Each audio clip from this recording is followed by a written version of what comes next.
coube a mim trazer uma palavra dentro desse tema tão bonito.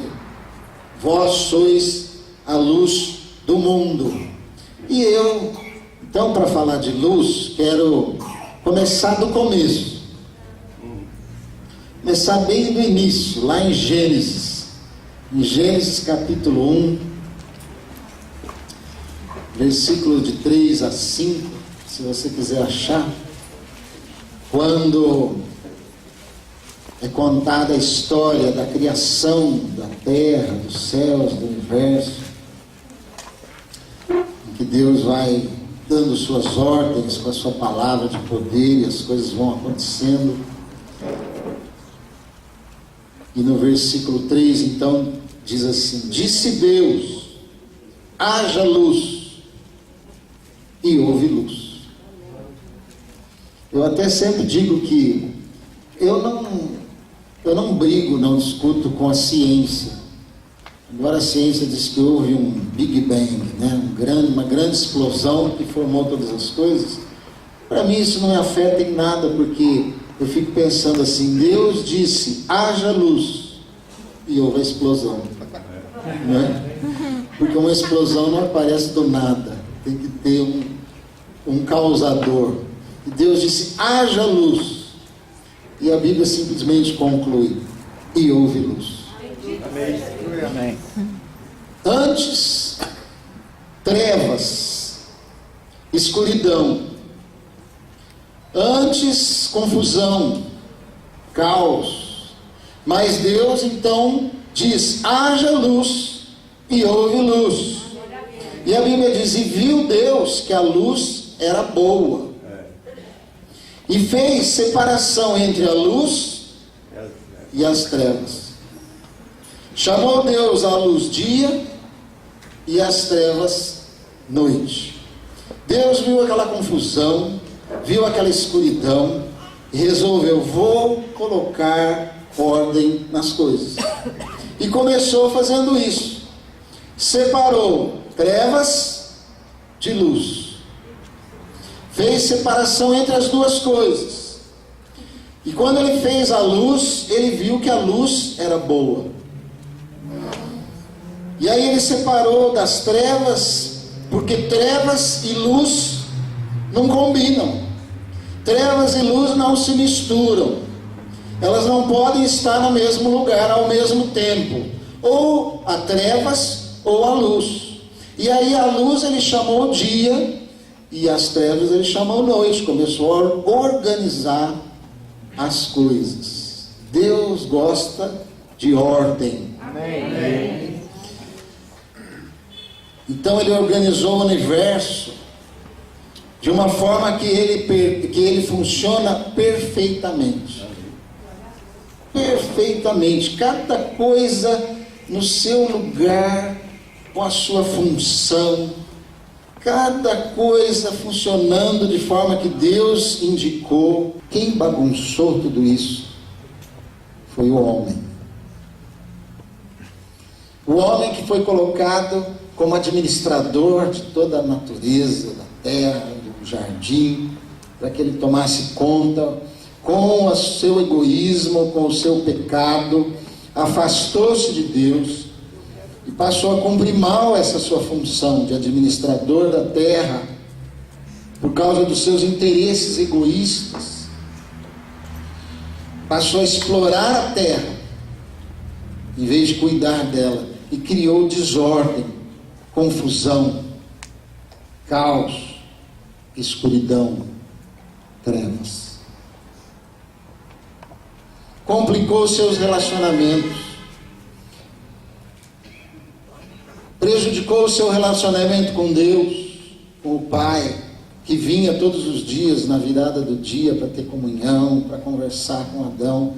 Ele quebrou essa comunhão com o seu Pai, quebrou a comunhão horizontal com o seu próximo, e os relacionamentos se tornaram complicados. Nós sabemos disso. O homem entrou por um caminho de escuridão e de trevas, de morte, por causa do seu pecado. Mas então, quando você lê a história na Bíblia, vem uma promessa através do profeta Isaías. E lá em Isaías 9:2, a profecia que diz: o povo que andava em trevas viu grande luz. Amém. E aos que viviam na região da sombra da morte, resplandeceu-lhes a luz. Amém. O profeta Isaías dizendo isso 600 anos, mais de 600 anos antes de Cristo. O povo que andava em trevas viu grande luz. Amém. E aqueles que habitavam na região da sombra da morte, para eles resplandeceu a luz. Ele está falando de Jesus. Ele está falando da promessa maravilhosa de Deus diante daquela situação da humanidade caminhando no escuro, perdida, sem rumo, sem propósito. Deus resolve dizer novamente: haja luz. Aleluia. Glória a Deus. Haja luz, resplandeça a luz sobre esses homens. E enviou então o maravilhoso conselheiro, o Deus forte, o Pai da eternidade, o príncipe da paz, Jesus. Amém. O verbo de Deus.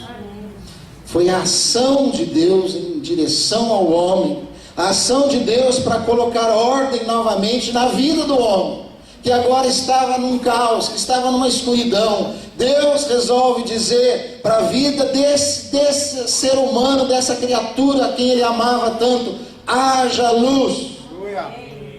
Mais uma vez.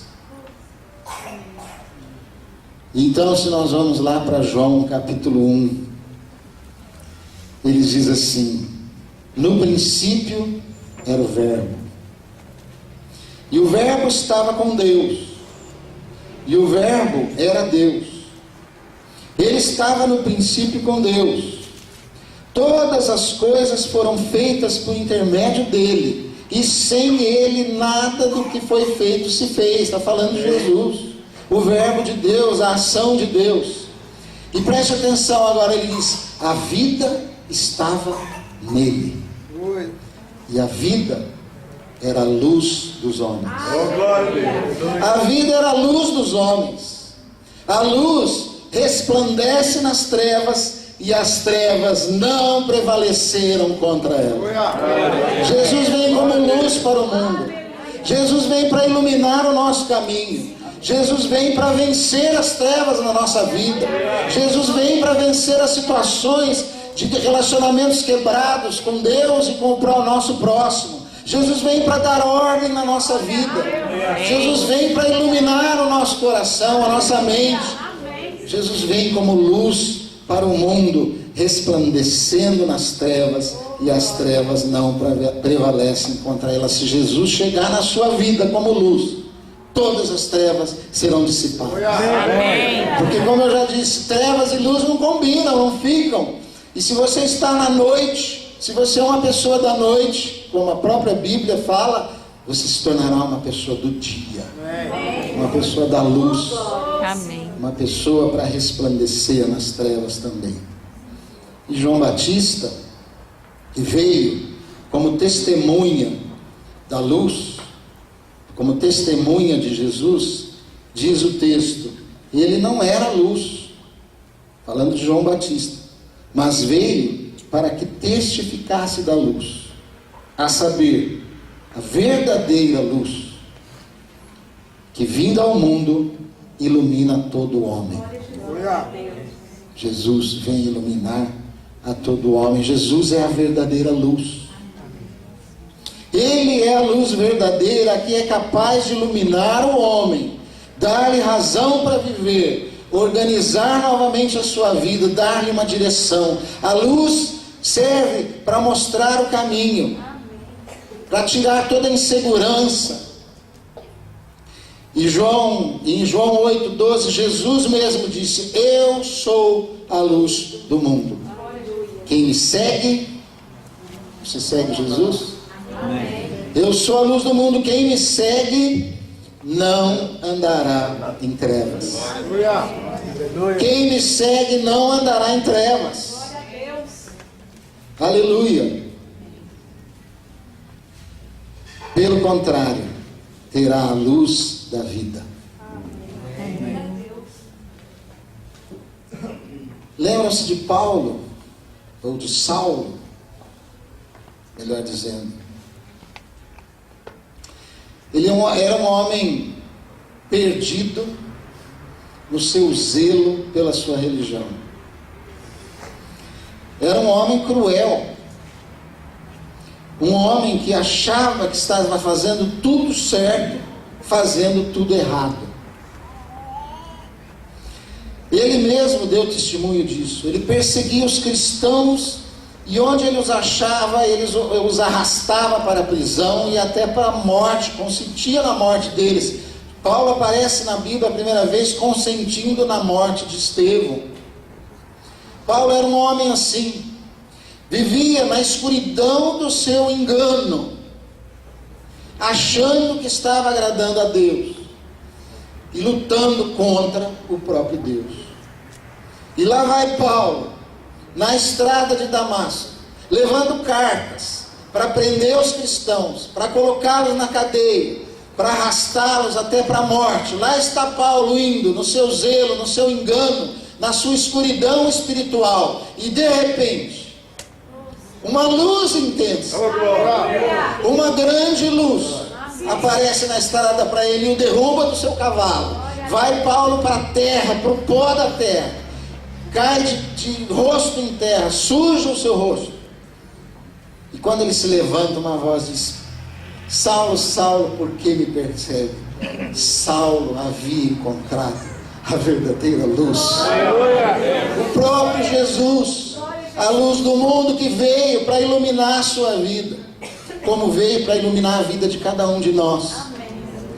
E Paulo se levanta cego, sem enxergar, novamente agora na escuridão. Deus o coloca na escuridão, não vendo nada, para que ele ficasse vários dias pensando, orando e podendo agora enxergar a verdadeira luz. Aleluia!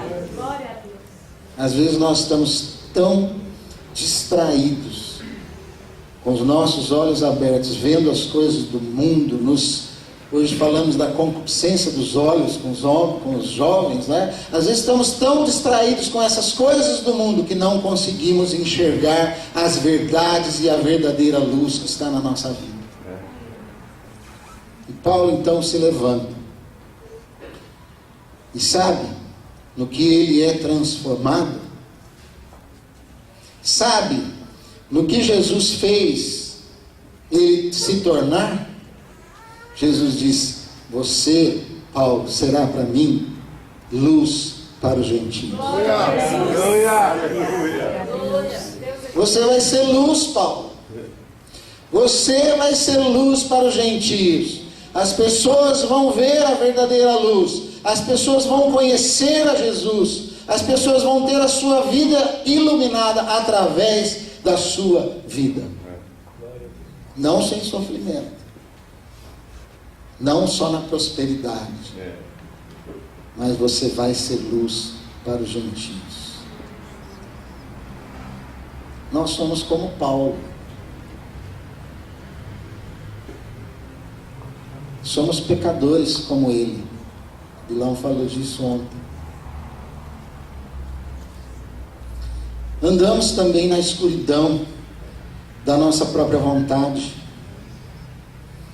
Andamos tropeçando nos nossos próprios erros e dúvidas, inseguros, sem esperança quanto ao futuro, sem poder enxergar o que vem depois de todas as coisas, sentindo frio das nossas atitudes egoístas. Somos assim. Andamos como se estivéssemos na escuridão, caminhando sem saber para a morte e para a perdição. Mas, então vem Jesus, a verdadeira luz. Amém. Nós precisamos enxergar a verdadeira luz. Assim como Paulo. Nós precisamos ter essa experiência maravilhosa de encontrarmos com Jesus.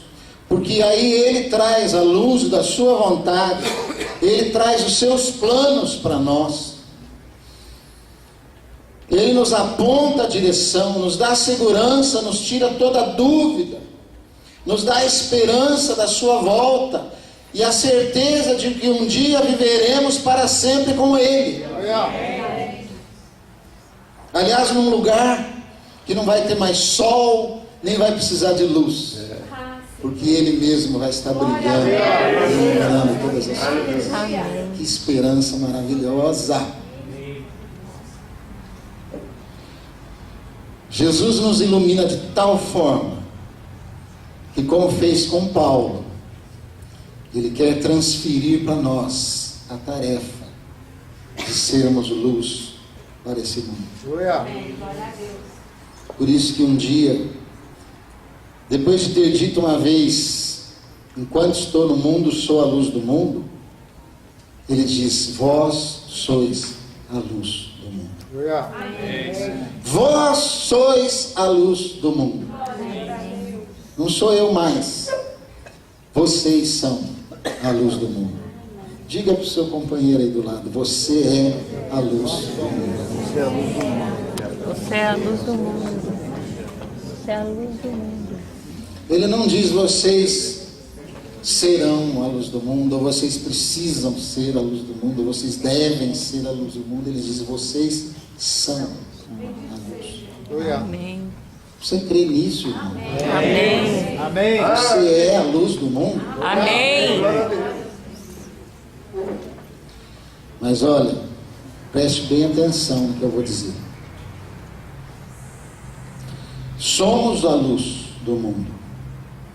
E somos luz apenas porque a luz verdadeira está em nós. Amém. Somos luz porque Jesus, que é a luz verdadeira, está em nós. Sem Ele, nós nada podemos fazer. Sem Ele nós não brilhamos, nós não temos luz própria, nós não temos brilho próprio, nós somos como a lua, que reflete a luz do sol para iluminar a escuridão da noite. Mas sem o sol da justiça, sem Jesus na nossa vida, a nossa luz não existe. Nós precisamos de Jesus. Nós necessitamos dele a cada momento, a cada instante para podermos brilhar. Precisamos estar constantemente ligados a ele, plugados nele, para receber a energia, para poder brilhar. Outra coisa, nós precisamos aprender a brilhar e precisamos crescer no nosso brilho. Tem um versículo que eu gosto muito, em Provérbios, capítulo 4, 18. Eu até, quando escrevia algum versículo, alguma coisa para um amigo, alguma dedicatória, eu punha esse versículo, Provérbios 4, 18. Ele diz assim: porque a vereda dos justos é como a luz da aurora, que vai aumentando mais e mais até ser dia perfeito. Aleluia. Nós somos como a luz da aurora. Você sabe que eu já estou acostumado tanto a acordar de manhã cedo. Eu deixo a frestinha da minha janela aberta, e quando começa a clarear o dia, eu acordo. Às vezes dá raiva, porque é antes do relógio despertar. Mas eu acordo, porque a luz começa a entrar pela fresta da minha janela, e acho que entra assim, não sei como, nos meus olhos fechados, vai entrando e eu acordo. E aí eu levanto, olho pela janela, está meio escuro, meio claro ainda. Aí eu vou para o banheiro, escovo os dentes e tal. Quando eu volto e desço para fazer café, meu café é muito bom, mas não tão bom quanto de patrocínio. Só quando vocês mandam pó lá para mim de presente. Quando eu desço, já estou fazendo café, o dia já clareou completamente. E aí eu saio para dar uma volta com o meu cachorrinho em volta do quarteirão, o sol já está brilhando. É impressionante. A aurora vai brilhando mais e mais, até ser dia perfeito. E essa figura, ele está dizendo a respeito de cada um de nós. Você é como essa luz, que começa brilhando fraquinha.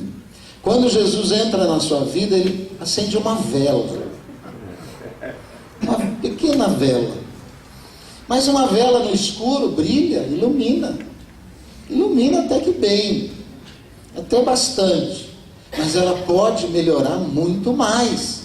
Ela pode iluminar muito mais. É verdade ou não? É. Conforme nós aprendemos de Cristo, conforme nós aprendemos da sua palavra, somos discipulados, e as virtudes de Cristo começam a se expressar através da nossa vida, no nosso dia a dia, nos nossos relacionamentos, conforme o marido começa a amar mais a sua esposa, tratá-la com mais carinho e amor, e a esposa começa a respeitar mais o seu marido, conforme você como filho vai respeitando e obedecendo mais seus pais, e os pais vão tratando seus filhos sem irritá-los, sem provocar-lhes a ira, conforme aquele que trabalha vai se submetendo ao seu senhor, ao seu patrão, e o patrão vai tratando mais delicadamente, com mais justiça os seus empregados, conforme a gente vai obedecendo a palavra de Deus e os mandamentos do Senhor e amando mais os nossos irmãos, a nossa luz vai aumentando. Amém. Sim, Senhor.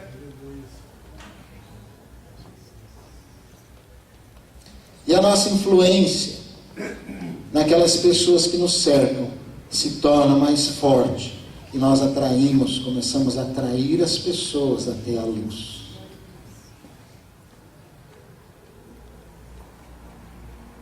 Que nem a luz atrai os bichinhos, né? Os mosquitinhos. A gente começa a atrair as pessoas para a verdadeira luz através da nossa vida. Amém. E cada vez mais isso vai se fortalecendo e se aperfeiçoando. E Paulo diz aos Filipenses: estou plenamente certo de que aquele que começou boa obra em vós há de completá-la até o dia de Cristo Jesus. Quando Jesus vier, ele quer encontrar uma luz muito brilhante na sua vida. Amém. Ele mesmo brilhando fortemente, intensamente através de você. Essa tarefa não é apenas de cada um de nós, individualmente, mas é uma tarefa também de toda a igreja.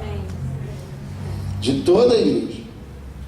A igreja está no mundo para ser luz, para iluminar. Imagine só, cada um de vocês aqui é uma luz brilhando. Imagine quando elas estão todas juntas. A luz que isso se torna. A luz da igreja. A luz que brilha quando nós nos reunimos como igreja, em comunhão, em amor, celebrando e louvando o nosso Deus. Que luz que brilha nesse mundo. Mais do que essa. A luz da igreja, quando sai das suas quatro paredes, quando vai, isso eu creio que meu pai deve falar muito amanhã, então não quero entrar muito. Tenho quase certeza que ele vai falar disso. Glória a Deus. Fala! Mas para isso é preciso manter-nos comunhão com Ele. Em primeiro lugar, Isso significa andar na luz. A expressão que João usa na sua primeira carta. E quando ele diz: ora, a mensagem que da parte dele temos ouvido e vos anunciamos é esta, que Deus é luz, e não há nele treva nenhuma. Se dissermos que mantemos comunhão com ele e andarmos nas trevas, mentimos e não praticamos a verdade. Se, porém, andarmos na luz, como ele está na luz, mantemos comunhão uns com os outros. Amém. E o sangue de Jesus, seu Filho, nos purifica de todo pecado. Deus é luz. Amém. Se andarmos com Deus, se andarmos nele, se permanecermos em Cristo, se estivermos ligados à videira, estaremos em comunhão uns com os outros. E a nossa luz vai brilhar tão forte que as pessoas, os pecadores, os necessitados, os carentes, os perdidos não vão resistir. Porque quando somos um, o mundo crê.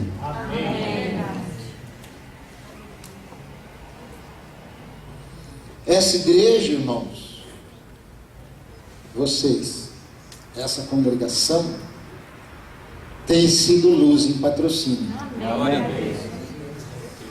Tem sido luz em Patrocínio. Tem alcançado vidas. Esse é o testemunho de cada um de nós, que temos olhado de fora. Vocês têm alcançado vidas, têm crescido na comunhão, têm crescido em qualidade, têm crescido em número. Me lembro que havia um grupo pequeno numa casa. Começou assim, como lá em Bauru. Começou com um pequeno grupo. Olha hoje, beleza. Glória a Deus. Olha, né?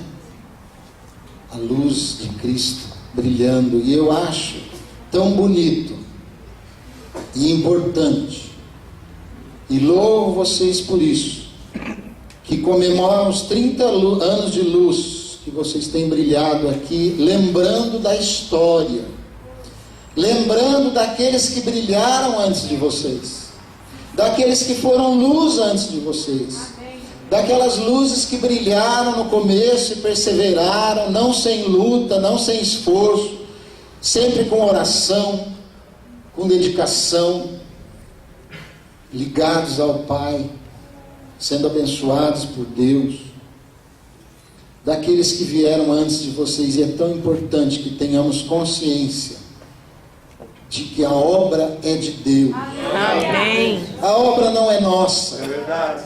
A igreja não é nossa. A igreja é de Cristo, é a noiva de Cristo. A obra é de Deus, é Ele quem conduz a sua obra. Ele levanta pessoas para brilharem, para serem luz e continuarem a sua obra. Não somos nós que começamos tudo. Nós estamos aqui graças a milhares, centenas e milhões de pessoas que antes de nós viveram e expressaram essa luz de Cristo nas suas vidas. Louvado seja pela vida deles. Louvado seja porque Deus nos dá o privilégio de hoje ser a nossa vez de brilharmos e ser a vez de vocês brilharem aqui em Patrocínio, nas cidades, na região e fora daqui também. Glória a Deus. E isso vai acontecer cada vez mais se vocês continuarem ligados e andando na luz como Ele está na luz. Essa é a nossa oração. Esse é o nosso desejo. E dizemos, nós que estamos lá em Bauru, somos irmãos, contem conosco. Contem conosco nessa tarefa, porque nós lá também estamos tentando ser luz em Bauru, na região, em vários lugares. Orem por nós e nós oraremos por vocês. Amém. E daqui mais 30 anos, não, é muito tempo, vai, daqui 5 anos nós vamos vir aqui de novo. Você sabe que eu tenho na minha Bíblia uma lembrança da comemoração de 25 anos dessa igreja. Outro dia eu mostrei até para o Wilson e para a Lucilena, eles estavam em Bauru e eu estava vendo a Bíblia, lendo a Bíblia, quando abri tinha um marcador de Bíblia de comemoração dos 25 anos da igreja aqui. Agora eu já tenho de 30 anos. Glória a Deus. Quero o teu de 35, de 40. Assim seja. Amém. Amém. Amém. Que Deus abençoe essa igreja. Amém. Obrigado pelo amor. Vocês brilham através do amor que demonstram por cada um de nós. E nós louvamos a Deus pela vida de vocês, de seus líderes, de seus pastores, de cada um que tem estado aqui e tem brilhado por Jesus. Louvado seja o Senhor. cmc.com.br é o nosso canal para compartilhar o Evangelho do Reino de Deus e o senhorio de Jesus Cristo.